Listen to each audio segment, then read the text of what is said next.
Olá pessoal, aula 10, dando sequência ao filósofo Heráclito, séculos VI e V ali, de um século para o outro. Nós vimos que Heráclito, filósofo grego da natureza, pré-socrático, fala do movimento, de que tudo se move, de que o homem toma banho 2 vezes no mesmo rio, ao mesmo tempo não toma porque ele não é mais o mesmo rio, não é o mesmo, mas não deixou de ser esse homem e o rio não deixou de ser rio.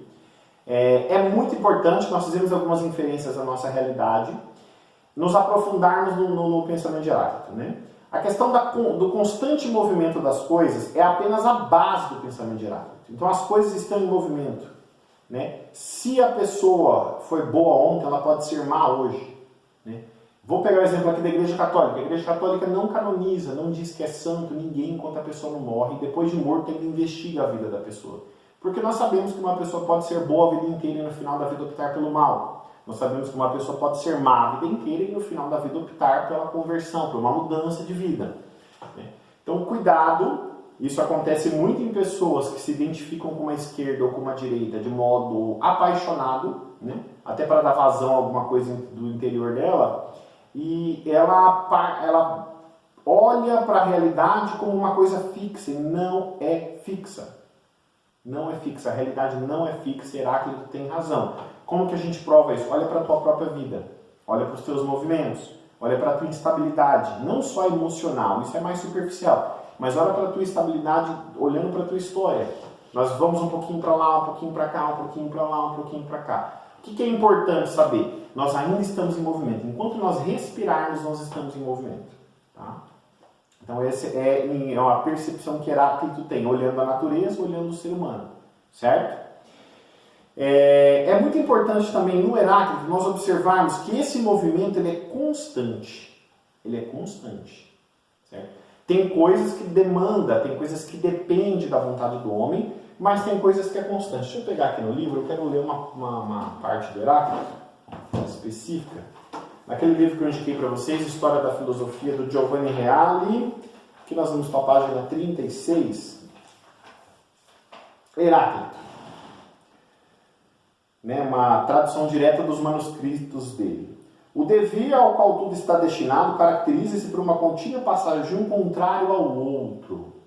As coisas frias esquentam, as quentes esfriam, as úmidas secam, as secas umedecem, o jovem envelhece, o vivo morre, mas daquilo que está morto renasce outra vida, jovem e assim por diante. Aí você está me vendo e fala, nossa, que coisa idiota, quem não sabe disso? Nós não sabemos disso, nós somos esses idiotas. Porque nós vivemos como se não fôssemos envelhecer, nós lamentamos o frio como se não fosse vir o calor, nós lamentamos o calor como se não fosse vir o frio. Então nós já percebemos que na filosofia de Heráclito vai nascendo veias humanistas, percepções, reflexões, para que o homem mexa com a sua vida. Até Heráclito o homem descobriu que tinha uma razão. A partir de Heráclito, na filosofia, o homem começa a perceber que essa razão e essa filosofia nascente pode mexer na vida prática do homem. Uma coisa bem prática. Nós não podemos esquecer que nós nascemos, vamos morrer, que as coisas que hoje são frias amanhã esquentam. O que acontece? Esse é o movimento. Heráclito parte da natureza, ele observava que fazia frio, que fazia calor, que uma coisa era quente, ficava fria. Você tem um vulcão lá que explode quando aquelas lavas do vulcão caem entram em contato com a água, ou em determinado tempo após ali a erupção, elas esfriam, viram rocha. Então nós temos os extremos em Heráclito, eles se tocam pelo movimento, certo? Por isso que muita gente na filosofia e fora da filosofia considera que aquele que para de se movimentar, e é uma característica de uma pessoa que está doente, uma doença psicológica, ela tende a parar de se movimentar, ela se recolhe, ela se encolhe, ela se estabiliza fisicamente no lugar. Por quê? Porque está negando o movimento, e o movimento é vitalidade, o movimento é sinal de vida. Toda a criação está em movimento. Aqui eu estou usando criação, mas é dentro do contexto grego, não no contexto judaico-cristão. Seguindo com Heráclito. Há, portanto, uma guerra perpétua entre os contrários que se aproximam. Os contrários em Heráclito se aproximam pelo movimento. É aquela coisa que nós vemos na psicologia, na boa psicologia, de que quando você renega, quando você luta, quando você combate uma coisa de modo apaixonado e irracional, você acaba se tornando igual àquilo. É a famosa história da vingança. Eu vou vingar a pessoa que matou o meu filho.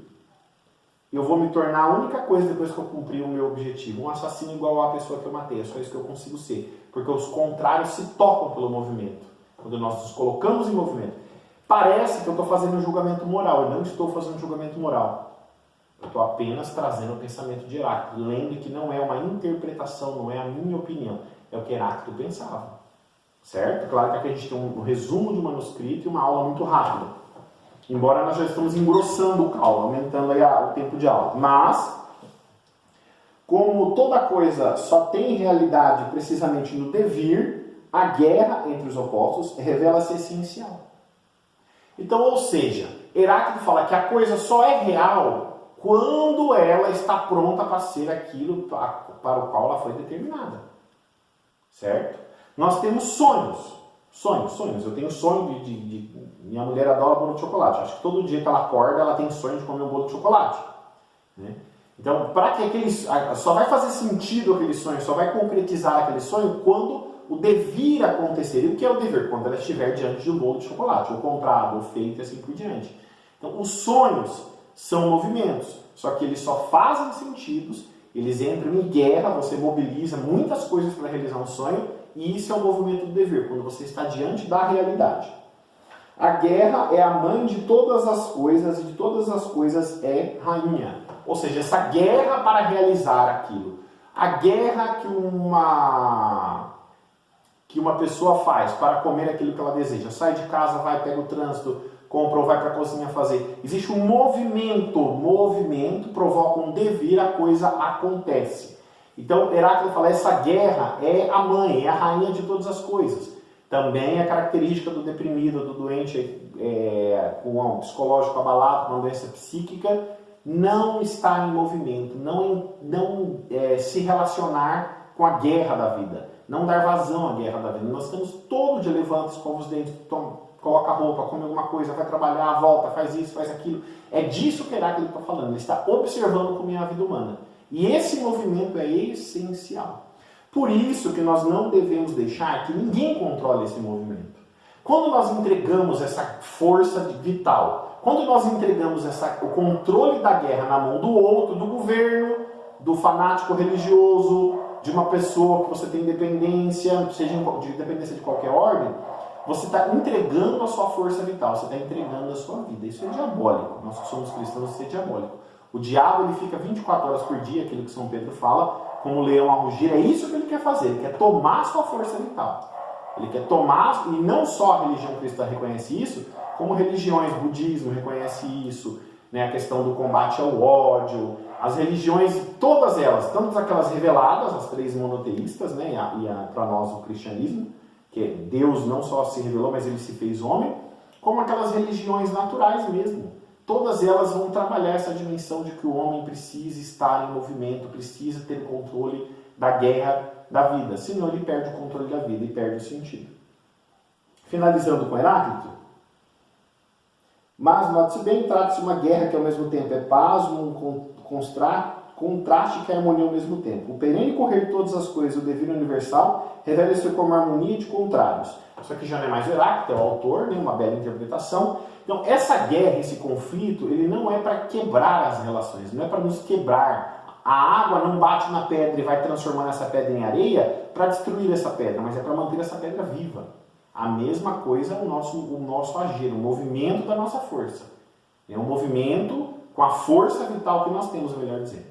Então, com Heráclito nós podemos aprender que nós não devemos entregar o controle da nossa vida para ninguém, devemos deixar o ciclo natural, a guerra de opostos, a fruição da vida acontece dessa forma e nos mantém vivos. É um processo natural, tá bom? Até a próxima aula. Na próxima aula nós vamos aqui falar um pouquinho de Pitágoras, o grande matemático. Abraço, estou à disposição para qualquer dúvida.